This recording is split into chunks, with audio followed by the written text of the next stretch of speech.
Welcome to the side of the ring because it's time for Ringside, ladies and gentlemen. So without further ado, we're just going to jump straight into it. On Wrestling Observer Radio, Dave Meltzer seemed to speculate that Top Dolla has enemies on the creative team based on how Hit Row was booked on SmackDown this week. He did say, quote, he is not very popular with some people within the company. So this is something that has been going on for quite some time now. I remember when I first heard, I don't remember how long ago this was, but I do remember hearing about this. And I remember that Top Dolla is one of those people that will do something and then go on Twitter and then yell about it. And then everybody will be like, oh, you're a clown, you know, and then like he'll spend the next like 10 minutes, like, you know, quote, retweeting everybody, you know. Yeah, man, I mean, listen, if you're Top Dolla, maybe keep your opinions to yourself. Maybe that's just me. He's not very popular with some people. That's gotta be it. You know, the reason just has to be the guy just doesn't really know how to just, you know, keep it mashing, you know, as some people like to say. But I mean, it could be other things. So far, it doesn't really sound like anything too drastic, considering the fact that, you know, we haven't really, like, nothing like bad has come out. You know what I'm saying? Like, he hasn't done anything like crazy. He hasn't thrown food at anybody, you know, or I don't know, like tried to, you know, steal something out of someone's car or something like that. Like, it wasn't like, nothing's like super drastic.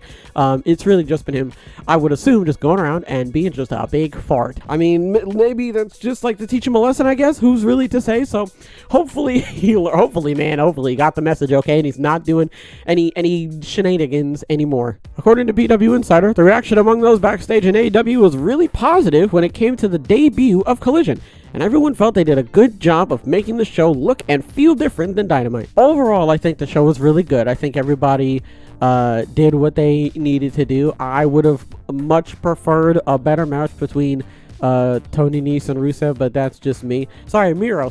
I liked Wardlow and Luchasaurus. I think that, you know, I know what you're probably thinking. Oh, Ed, this is probably what you're talking about, right? Have somebody win the title. You know, it's like, okay, yes, but no, because like if you've been following the story, it's really been back and forth. To be honest with you, it's really been like, you know, honestly, it's just been on off with him and literally the title. You know, our final top story: Dax Harwood has been involved in creative pitches to Tony Khan lately, says Insider. I'm just gonna say it. I think he might be putting creative pitches for Punk. I know that is very far-fetched and it doesn't make a whole lot of sense. But if you think about it, Dax Harwood has really been like a huge CM Punk advocate ever since he left. He started the whole podcast, not because of CM Punk, but he did start a podcast, and a lot of it was centered around, not a lot of it. I didn't watch the podcast, and I don't want to sit here and like make false claims, but he did make a topic, and he was talking about CM Punk, and he has been a very passionate CM Punk advocate for quite some time now. And I mean, listen, if the main event is anything to go by, you know, I mean, was it FTR? I can't remember. Either way, the plans were put in place for CM Punk to be with FTR. You know what I mean? So if that doesn't have fuel to the fire, then I don't know what does. I don't think that. Okay, let's call a spade a spade. I don't think that that's true.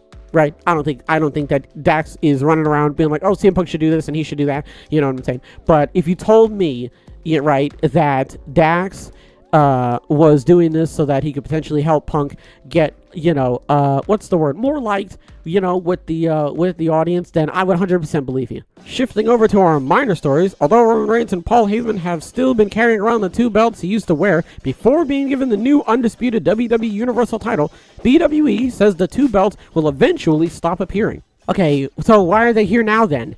If the whole thing is like, oh, eventually they will be gone, then what are they still here for? I know the whole imposing thing, but if he is getting rid of them eventually, then he's carrying them around for no reason. I don't get what's going on here. There's really not much to say about this. I already talked about this literally last week when I was like, why is he even carrying them around in the first place? You know, so I mean, I guess this clears it up. Great, but like it just raises more questions than answers. Because why is he? Look, they're not going to be carried around in the near future. So great. Per Dave Meltzer at The Observer, Saraya is away from AEW right now, but it's not clear exactly why. It could be a lot of different reasons. It could be like a minor injury. It could be like a minor injury, but like it's it's not super serious. You know, I've talked about this before.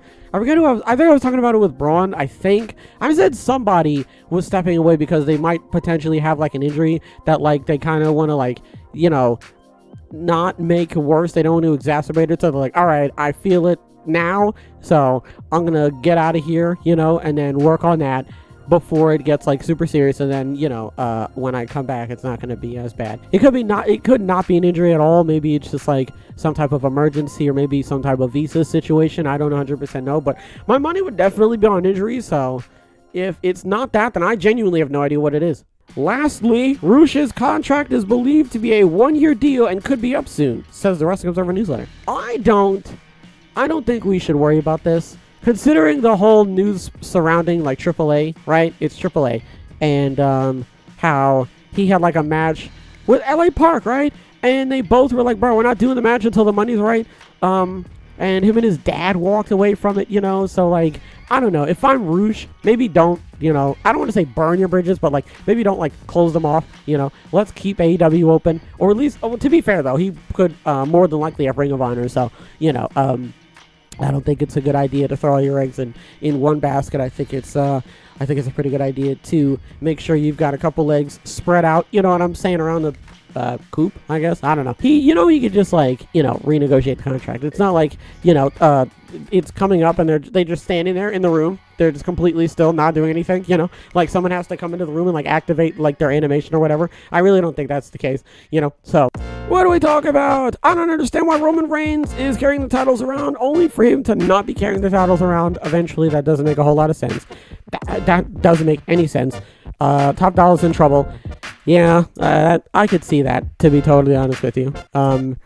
Hopefully he learned his lesson. Like, there's not much else to say, man. You went around and you said a bunch of stuff and it got on people's nerves, and you and also your entire team are suffering because of it. So maybe, and this is just me talking, maybe take a step back, realize that you're, you know, not doing the best job of making sure that you and your guys are doing well, and maybe reevaluate that.